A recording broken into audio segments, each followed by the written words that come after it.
Hi guys, welcome back. Today we're going to talk about tempo, rhythm, and timing. So tempo is the pace at which things happen. Rhythm is the sequence at which things happen.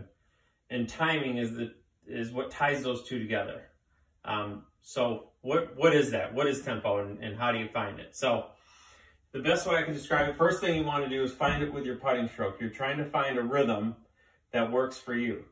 So a lot of people that don't have really good rhythm and timing, and I keep saying this, they're battling with tension a lot. So we have to start out, again, with feeling the golf club. I keep saying it over and over again.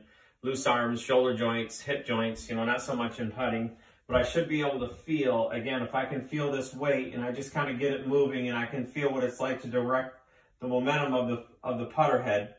Now this isn't quite what my putting stroke looks like, but at least it gives the putter head, see, it's got some freedom. I see too many people who putt and everything's really locked up. So every inch and every time that putter moves, it's done with force. So there is no rhythm, there is no timing, there is no momentum. They putt differently every single time they putt because the properties aren't the same ever, because everything is so tight. So we got to make sure that we're doing that. So when we try to find our tempo, the first thing we do, and again, get into your posture. Just make these subtle reminders. Right arm's going to work up the shaft line. So when I putt, this is what's happening with the putter. This is the motion we're trying to get. So the forearm is matching up with the shaft and the hand is matching up with the face. So again, it's all one line. Again, we're bending from our hips. Again, we'll do right arm only, bending from our hips. So now we're just trying to feel what are the rhythms like. So for instance, my rhythm would be 1, 2. Okay, you don't need a target necessarily to do this. 1, 2.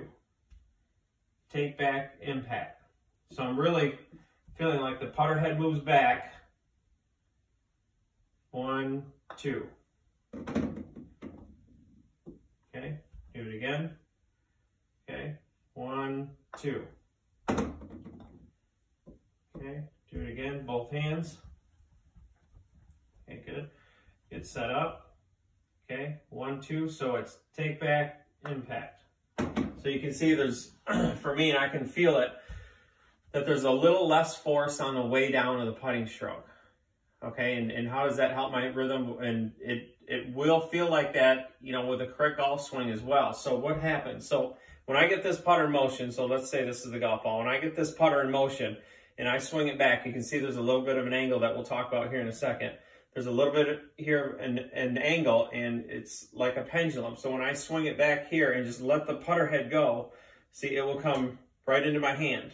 Okay, so there's a lot of people that teach, and I absolutely agree with it, that a lot of the stroke, even in the full swing, is done in the backswing. So especially with putting, and that's why a lot of people like the heavy putters, that when you swing it back, you can just let the putter head fall, and see it falls right into the golf ball.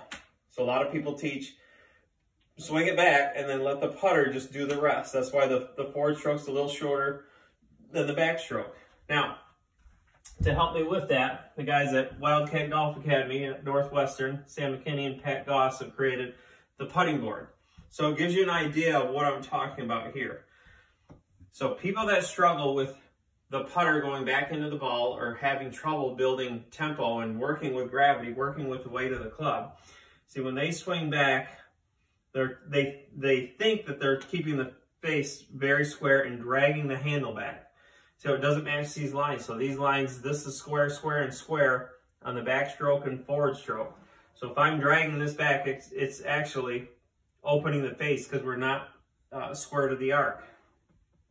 The other thing is that there's no pendulum motion, and so I can't let the putter go. I can't let it go into the golf ball. So if I swing, so again, this is start. If I swing back, so again, matches the line, see, it's on a little bit of an angle. So when I swing it forward, see, it doesn't feel like I have to do as much work rather than if I just pulled it back here. So again, when we swing, it's take back, impact. Okay, we'll go to another color. Take back, impact. Take back, impact. Okay, all the way to the green. Take back, impact. Take back, impact. Take back, impact. Take back, impact. Take back, impact. So you can see that it doesn't change. Again, even with the full swing.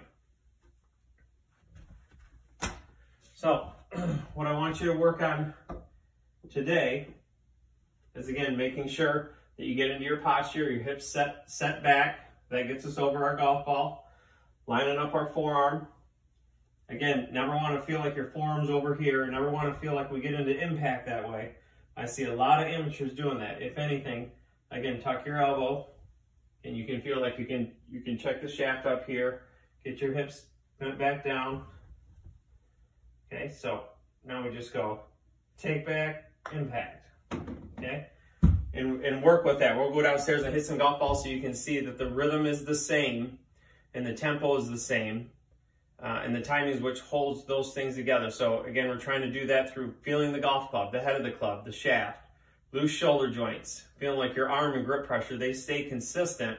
And you work the putter in a manner where it feels like it's a pendulum. So you can use gravity, to assist you and to make things very much more consistent. And that'll help you definitely on those 3-foot putts out on the golf course.